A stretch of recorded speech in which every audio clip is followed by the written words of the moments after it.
Hello again. My name is Eric Little, and I'm here today to offer a counter perspective to my previous speech as to why college student athletes should be paid for their participation in collegiate student sports.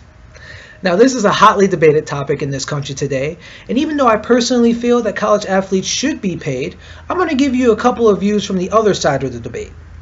Now, the first reason why some believe that college student athletes shouldn't be paid is because these college student athletes knowingly sign up to participate in these activities, knowing full well that they will not receive compensation for their participation.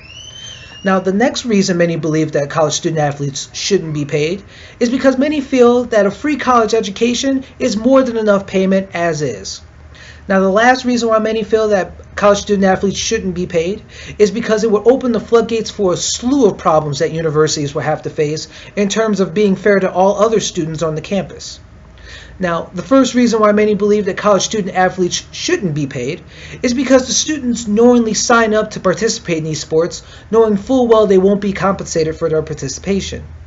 Before these athletes ever step foot on campus, they have to submit a letter of intent in order to not only accept their scholarships, but to acknowledge their participation in the school's athletic program.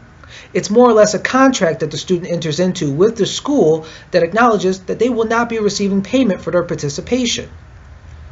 Now, the next reason is that many feel that college student athletes receive a free education, which is more than enough payment for participating in collegiate sports. In fact, according to a report done by CNN Money, this past May, the average college student will graduate with close to $35,000 in student loan debt. Now, college athletes, on the other hand, generally usually get free rides to state universities that they otherwise may not have ever gone to.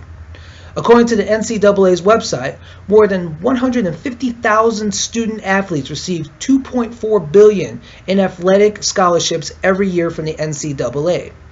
Now, how much do these full rides actually pay for? Well, the answer to that varies depending on your school. But according to a report done by ESPN, a full ride scholarship at private universities generally range anywhere from $50,000 to $30,000 a year. And then when you add on state universities, that number goes anywhere between $30,000 to $15,000.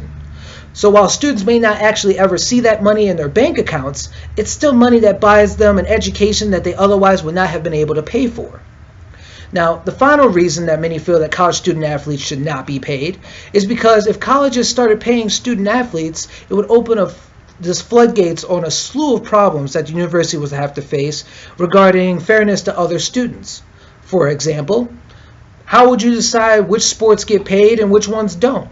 Do you pay just the football programs, or do you pay the basketball programs? Do you pay the men's sports, or do you pay the men and women's? Another question you would have to ask yourself is, how do you decide how much to pay the athletes? Do you pay based on the sport? Do you pay based on what they do, their position? Just a lot of factors would go into that you would have to determine at that point. Next, if you started paying athletes, would you be obligated to give them health benefits as well? Pretty much at that point, they're employees of the universities or the colleges, so you would have to think that they would have to get some sort of health benefits at that case, which is just more money out of the university's pockets.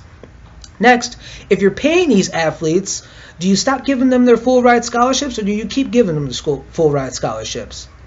These are just some of the many questions that colleges would have to face if they started paying student athletes.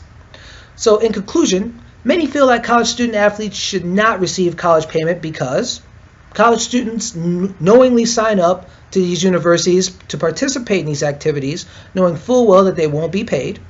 Next, many feel like college students should not be paid is because many feel that free college education is more than enough payment that these students deserve. And last reason is because it will open the floodgates for a slew of other problems that the university will have to face in order to deal with fairness issues to other college students.